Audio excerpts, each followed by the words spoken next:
Of the 4 books I'm gonna talk about today, 2 of them became favorites of the year, so let's talk about them.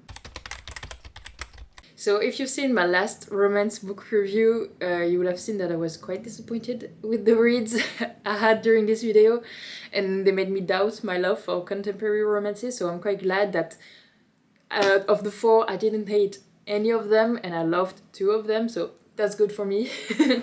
So the first book I'm gonna talk about is Lost and Lassoed by Lyla Sage. It's the 3rd book in the Rebel Blue Ranch series, the first one being Done and Dusted and the second one being Swift and Saddled.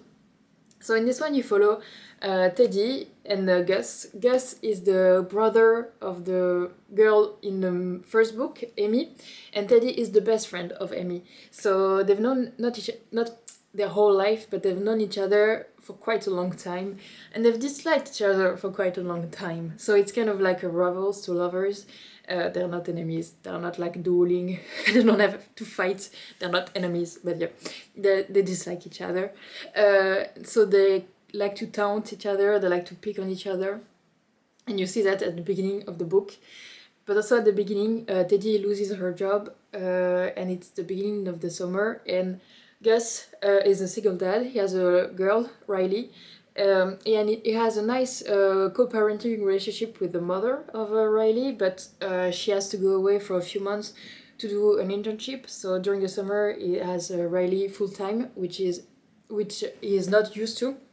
And the problem is, he's kind of a workaholic and in the family ranch.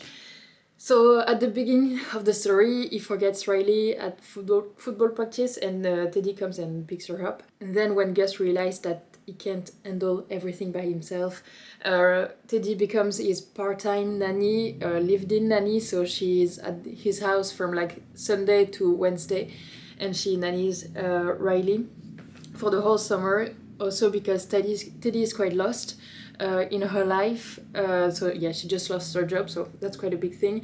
But she's 28 or 29, and she's also taking care of her father, who's quite ill, and she lives with him. But she's quite lost in the sense also that she feels like everybody has something in their life or somebody, and she loves being in the small town. She doesn't want to move away, but she feels like something is missing in her life, maybe a goal or a purpose or maybe somebody. So yeah, she's quite lost. So she decides to take the nanny job so she can first have some money and second figure out what she wants to do in her life at the end of the summer. When she lives with Gus and when Riley is asleep, they are both alone in the house, so they start to talk, they start to watch movies together, and Gus realized that he figured out Teddy quite wrong, because as a character she's quite strong-willed, but she's also not very taken very seriously because she loves to have fun, and so people assume she's like her ahead, but she's not, and that's what Gus thought of her. But yeah, she proves him wrong, and it was quite nice to see people being put in their place. And also, whilst living together, they both realize that they kind of want each other, so they decide to do like a sex arrangement where they will sleep with each other during the summer, and it will end at the end of the summer, but of course it's not gonna happen. It's quite clear because we follow both of their point of view that neither of them wants the arrangement to end at the end of the summer, but they both don't know how this will work because she wants to find another job, he still has to work at the ranch and stuff like that. So yeah, I really like this story. I really also like, which is quite rare for me, the relationship they had with Riley. To me, having a child in a romance is quite a make it or break it situation, and in this one it worked, because to me sometimes with children you can feel that they speak too maturely for their age, or vice versa. They're like feel quite young when they're supposed to be a little bit older. I think if I remember correctly, Riley is like 8 or 9, and she felt her age. She had like child occupation, she loved to go outdoors, so it was quite nice to see, and I really liked the relationship that she had with Teddy, and it was also quite clear that Teddy wasn't gonna be a replacement for her mother, So she was like a nice addition to the family, and she didn't disrupt anything in the dynamic of Gus, his daughter, and his co-parent. So it's quite nice to see. And also you saw the love Gus had for both of them together. When he saw Teddy and Riley playing together, I really loved. And at some point they do an activity together, I'm not gonna say what. And he says, oh yeah, I will always remember this moment. And it was so sweet to read. It was so sweet and so nice and so charming to read this story. So yeah, I really enjoyed this one. And there's also a found family aspect in this story. You have Teddy, her father, but he's seeing somebody else, so she has a relationship with this part of her family. And she has a relationship with Gus' sister. At some point there's like a conflict, but very well executed and very well resolved. So yeah, I really liked this story. And also, if you read Heartless by Elsie Silver, it's quite reminiscent of this one, even with the characters, because in Heartless she's a redhead, and in this one also. It's like single dad romance, but I DNF'd Heartless. But in this one, I feel like this one is much better than Heartless. So if you read Heartless, didn't really like it, or like me, you DNF'd it, maybe try this one, because in my opinion it was better. So yeah, new favorite of the year. The next book I'm going to talk about is Summer in the City by Alex Aster. It's her adult romance debut. She wrote the Light Lark trilogy. I have Light Lark on my TBR, but I haven't read it yet. But yeah, it's her first contemporary romance. I really liked the end pages, and if you read the book, every place on the map has a signification, so it was quite nice to see. So in this one you follow Elle and Parker. Elle used to live in New York, but she hates the city, she hates New York, so she moved a few years ago to LA. And before leaving, she met Parker. They met at a party in a nightclub, and they kissed against a wall. But I don't know why. It's not really explained correctly. He wanted to buy Elle's time. He said to her like, oh, what would you need, what do you want for you to come back to my place? And she's like, I would have gone with you without saying that, but now that you said that, you're just a pig, and that's the end. And she hates him. But the thing is, he's quite famous in the, I think it's technological world or finance world. You know, men and finance, boring. But yeah, he's quite famous, so she sees him like in magazines, she sees him on the telly, and so every time she sees him, she's like, oh, she has so much rage towards him. After meeting him, she moved away to LA for a few years, but now again for the summer she comes back to New York to apartment it for her sister, because her sister is doing some work in her apartment, so Elle is there to supervise everything. And she also has a deadline for the end of the summer. She needs to write a movie script, but she has writer's block, and she has had writer's block for a long time.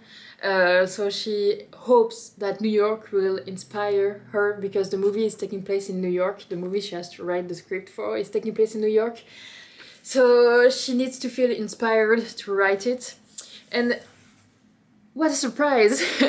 The person living next to the apartment she's house sitting for is Parker. So they're both neighbors. And when she meets him, she thinks that he doesn't remember her. And he's like, oh yeah, you have writer's block, you need to feel inspired, I can show you my New York, and you will be like my fake date when I go to parties, because he has sold his company. And the company who has bought his company wants him to be a respectable, serious guy, so he needs to be seen with the same women. I hate this kind of tropes. I found them so stupid, and like it's very patriarchal, and I hate this kind of trope, but oh well, that's not the point of this video. But he needs to be seen as a serious man. So she will fake date him for the events, and he will take her to different places in New York to inspire her. So that's where the story goes off. The biggest romance to me was not between the two main characters, it was just, to me, this book was like a love letter to New York as a city, and we could see how much the author loved New York, so it was quite nice to see, because it's a city I never went to, I probably never will, so yeah, it was quite nice to see. I had not problems, because I did enjoy reading this book, but to me there was like some reveals we had maybe a bit too late into the story. So for example, we know that Elle's sister has a lot of money, but we also know that Elle's and her sister's mother died because they didn't have enough money for a cure, because she had cancer, to do the treatment. They didn't have enough money, and I was like, how can she have a lot of money and you don't? And the reveal of why I wished we had that a little bit earlier. And also her father is out of the picture, but again, at the end, he comes back into the pictures, and he does something I completely hate in a book, which is taking credit for something. And I wished we could have seen a bit more of the repercussion of Elle taking back her power and saying, no, actually, you didn't do that, because there was no explanation. Like, he took credit for something, and it's not talked about after. And like, I wish we had a little bit more of that. And I know the third act conflict is quite polarizing. Some people are like, oh, she's very selfish, how could she do that? But I understood where she was coming from. And the third act conflict happens because Elle talked to Parker about certain goals she wanted to achieve and what would be the reward. But during the third act conflict, it just gives her the reward she was expecting to have after achieving her goals, but it just gifted it to her, and she was like, you don't understand what this means to me. It was like an opportunity for me to work, to be proud of my work, to gain some money, to earn some money, and then I could have this reward, and now you just give me my reward and I didn't work for it, and you don't understand what it means to me. So yeah, that's how I understood the third act conflict. But I know some people were like, oh, she's just selfish, she doesn't understand, she's too proud. But maybe she's too proud, but to me that was not really a problem. And I also like the fact that they took a long time after the breakup. I think it was more than a year to work on themselves, and they go back together, and it was quite nice to see that the work they did on themselves during that year paid off, and that their relationship could be better. So yeah, I enjoyed this book. I won't keep it on my shelf, but I do recommend it. The third book I'm gonna talk about is my second favorite of the year, and it's Fight by Sloane St. James. It's the first in the Skyridge Outshot series, and it's a trilogy, but each book is written by a different author. So yeah, this is the first one, and first of all, we need to talk about this cover. I love this cover. Yeah, nothing else to say. So in this one, you follow Callahan, who is a firefighter, but like for forest fires. So he's away quite a long time during the year. He's like for a few weeks, he goes to some place, and a few weeks in another place and stuff like that. And you also follow Scotty, who's the new hire of the EMT, so she works with the ambulance, and she's new to the town. We know at the beginning of the story that she escaped from something or someone, but we don't really know what or who. But she doesn't have any money, she lives in her car, so yeah, she's quite glad to have this job. And to celebrate the fact that she had the job, she goes to a bar.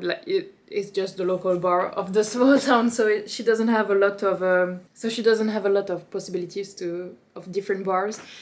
And there's the group of firefighters with Callahan, and the moment they meet each other, you can feel the energy and the connection between the two of them, especially with Cal. If you want characters with BDE, you have Cal. If you don't know what BDE is, I will write very small here. But Cal has a lot of BDE, especially when he meets Scotty. And I really like that. And the relationship started with just texting, because Scotty didn't want to arrive in a small town, start a new job, and just get in a relationship like that. So she needs time, so they start to just text each other. And at some point they are both sent on the same mission. him to contain the fires and she to heal people affected by the fire. But there's like a tornado, so or tempest, I don't really remember. So they have to stay in the same building together, and of course they're gonna sleep together very quickly before the 30% mark. I think there's like 2 sex scenes, and again it was a book I read on my tablet, and when I picked up when I bought the physical copy, and you can see with the table of contents which chapter has a sex scene, so I thought it was quite smart to do that. So for example, you can see here and also here. So yeah, in chapter 9 and 11 there's already sex scene, so it's quite quick, and I was quite scared of that, because if you sleep together that quickly, how the story will develop, because a big thing has already happened. But after they slept together, Cal pissed me off so much. And he also pissed Scotty a lot.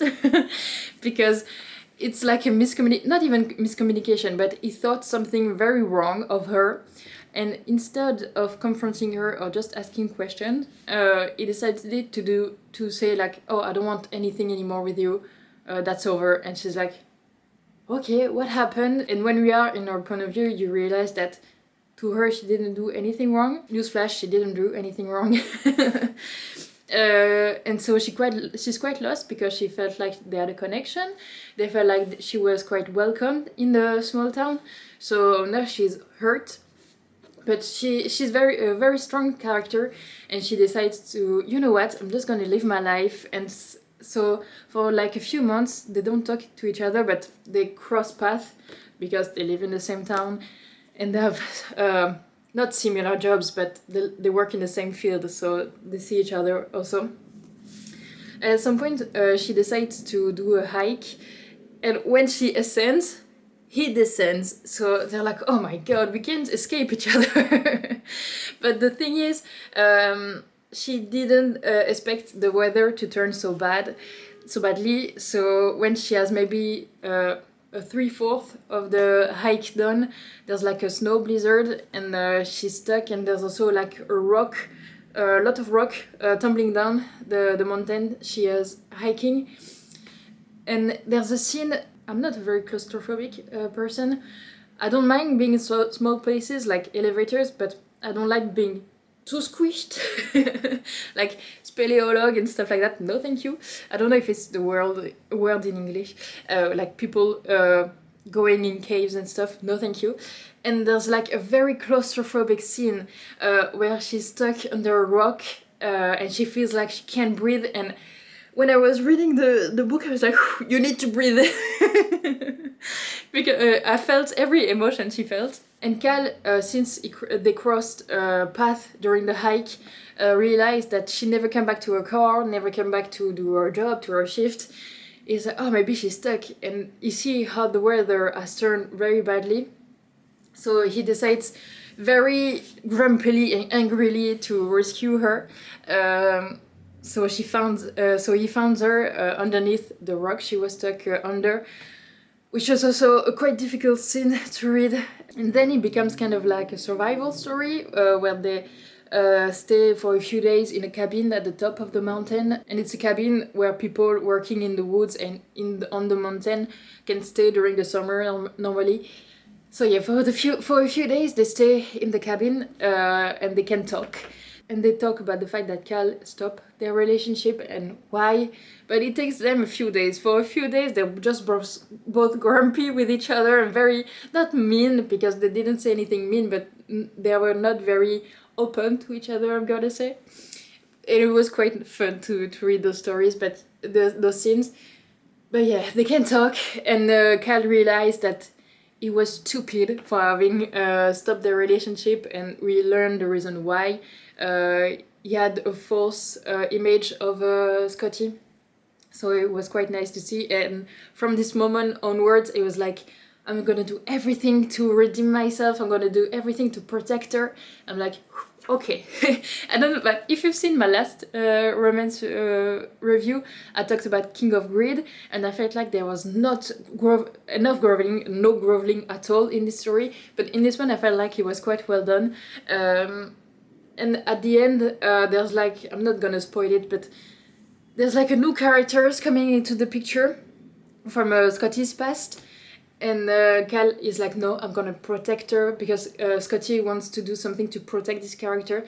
But Cal is like, no, she's not gonna do that. It's gonna destroy her. I'm gonna do everything to solve this problem another way. So yeah, I really like this. And something you're not gonna hear me say a lot is I really like the sex scenes in those books. It's been a long time since I liked reading about a sex scene, but those in this book were really well done. It was not too much. It was not too vulgar. It was just good. I'm not gonna say anything more. It was just good. And also the last thing I'm gonna say about this book is that they both didn't want children. And again, it's not something you can read a lot in romance stories, because every time in the epilogue they're like engaged or married, and they have like 20 children. But in this one, they don't want children. He's quite happy being an uncle, and she doesn't want children just because she doesn't want to. And I really liked reading about that, so yeah, I recommend this one. I'm excited to see the rest of the series, because even if it's written by different authors, it follows characters we've seen in this book. And I'm also excited to see what Sloane St. James has written, and see if I like her other books. So yeah, really recommend this one. The last book I'm gonna talk about was just okay for me, and it's Morbidly Yours by Ivy Fairbanks. In this one you follow Callum, who's an undertaker. He takes care of the corpse before their burial. And we also follow Lark, who comes from the United States. And she's an animator, and she has a work visa to work in the animation company in Galway, which is in Ireland. And they are neighbors. The story begins when she opens a package and it's full of body bags. And she's like, oh my god, what is that? And she goes next door, and she thought it was like an inn or like a bed and breakfast, but it's funerarium. And so she gives the package to Callum, and he is quite a shy person. He has a stutter, and he's also demisexual, which is also a rare thing to read about in romance books. So I really like this aspect, because I don't think I ever read a story with a demisexual, but I really like it. So yeah, he's quite shy, he has a stutter, so she arrives at this place of work, and she's like, oh, do you want this? Do you play piano? Because there's a piano in the entry. And she's like, do you play piano? Can you play for me? And he's like, okay. She has a lot of energy for him. Yeah, they begin to have a friendship. Callum has also a deadline, because when he turns 35, I think, which is in 8 months, he has to be married to keep his funerarium and undertaking company to him. Otherwise, he will go to his father, who just wants to sell it. But his father never even took care of Callum. It was his grandparents who took care of him. So he wants to be married, but he hasn't found anyone. And since he's demisexual, it could be a problem for some people he could meet. So again, he doesn't want to meet people. He just wants to keep his company, keeps doing his job. But then Lark decides to help him find dates. She creates some dating profiles on usual dating sites like Tinder, but also on demisexuals sites. But he meets people, but he doesn't find any connection with any of them. And every time he goes on a date, he's like, oh, I wish I could just spend my evening with Lark. Oh, I wish I could just pass my time with Lark. But Lark is very reluctant to be in a relationship. She doesn't want to be in a relationship because she's a widow. Her husband died 2 years ago, and she feels like it's her fault. And everybody in her life, or almost everybody, told her it was her fault that he died.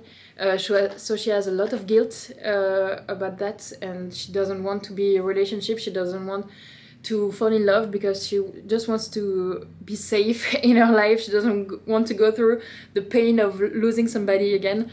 But to me, it took a long time for her to realize that she was ready to be in a relationship, because until the end, like maybe 2 chapters before the end, she was like, no, I don't want to be in a relationship. Maybe I love him, but that's not enough for me.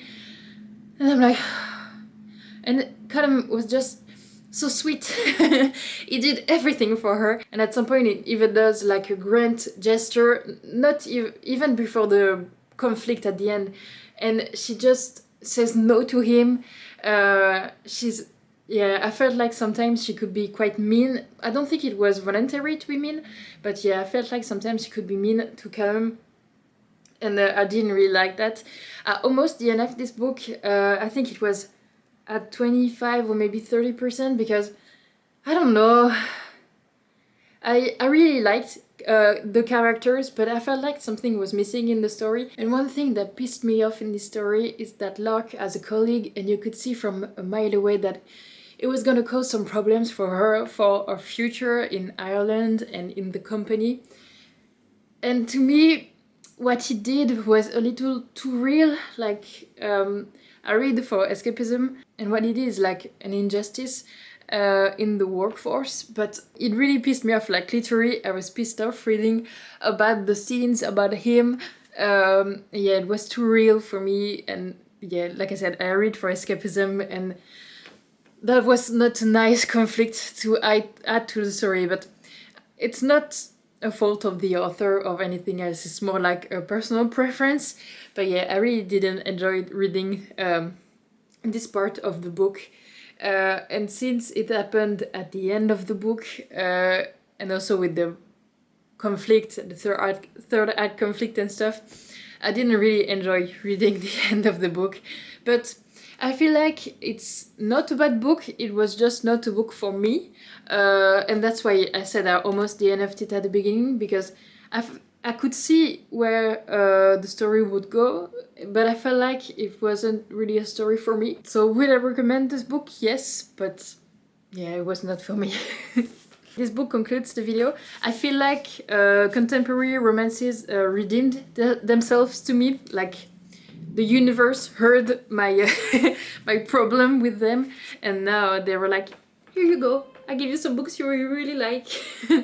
So yeah, I will keep these two on my shelves. I will unhold these two, but I recommend all of them, some more than others, but yeah, I'm quite happy having read them. So yeah, that's the end of the video, and I'll see you in the next one. Bye!